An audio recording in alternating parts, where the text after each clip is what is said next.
How many of us love weddings? Hashtag me too. Most of you like weddings to experience the decor, the ambience, the dancing and singing, the food and the walking food. We all have our reasons. Nobody goes to these things like, I'm going to Rachel and Dan's wedding to be one of the main witnesses when they enact their marriage. No, that's the job of an ex. But there's been an insidious trend that has been happening for a while now. Couples fundraising and taking loans for their splash weddings. Somehow it feels like it's a competition, but between girls. Uh, my man will be going all out for my wedding. So how big is he going for? A kidney spleen and his left nut. Shut up, girl. I'm jealous now. Because my guy went for just the appendix. Your man really is going all out. Yeah, out of the solar system. Apparently, the more a guy spends, the more he's expressing his love. Really? That's how we are going to start our life together? The amount of organs I'm willing to sell and drain, all under 24 hours, just to make a statement, doesn't seem healthy. I'm not saying that I can't spend 1 million, 2 million, or even 10 million for that specific day. If I'm fortunate enough to earn that kind of money, girl, you can have whatever you want. But my God, you better be the one. You better not give me an excuse to go to the bar. That's what being the one means. Otherwise, with that money, I could have bought a bar. But no, nowadays we fundraise for weddings like it's a tradition. The first fundraising I ever went to was for a friend called Mary years ago. But we don't call it fundraising. That has a negative coloring to it. We call it a pre-wedding. So I went online and Googled, what's the purpose of a pre-wedding? This is what came out.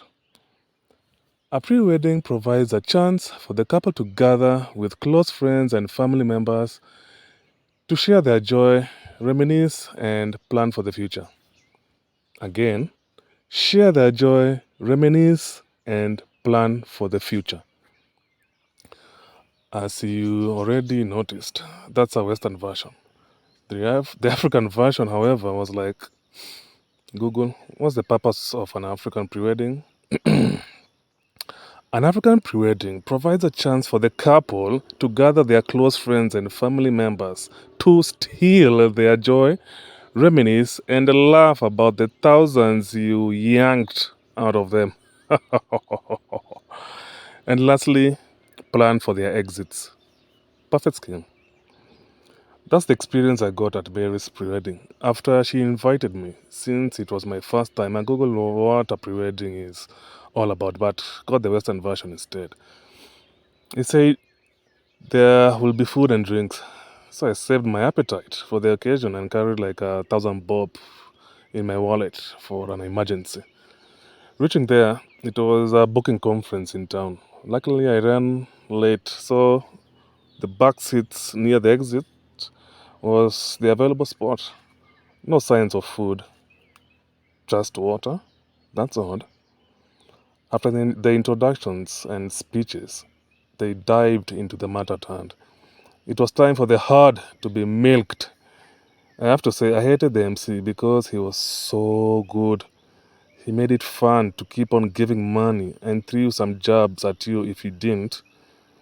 After the fourth round, I took out my wallet and was left with 150 bob, down from 1,000. Almost gave out my transport back home. Fantastic. I was suffocating. So I sneaked through the exit, away from the building to the middle of the street, like running out of a burning building. They nearly got me there. Found the nearest bakery and bought a pie and ate it on my way home. Just a horrible experience. But it got me thinking, What happened to love? Like real love, the kind of love we got from our parents. I thought that's the kind of love we should show to our partners. The cornerstone of love is personal commitment, which comes with pain and sacrifices, of course. Personal commitment, like all of the cornerstones, takes time to build. We don't see that very often nowadays. When a man fully earns his wife, Jacob worked 7 years so that he could have Rachel, and the time seemed like only a few days to him because he loved her. As men, some of us are skipping that part. When was the last time you saw a ripped and shredded dude fundraising?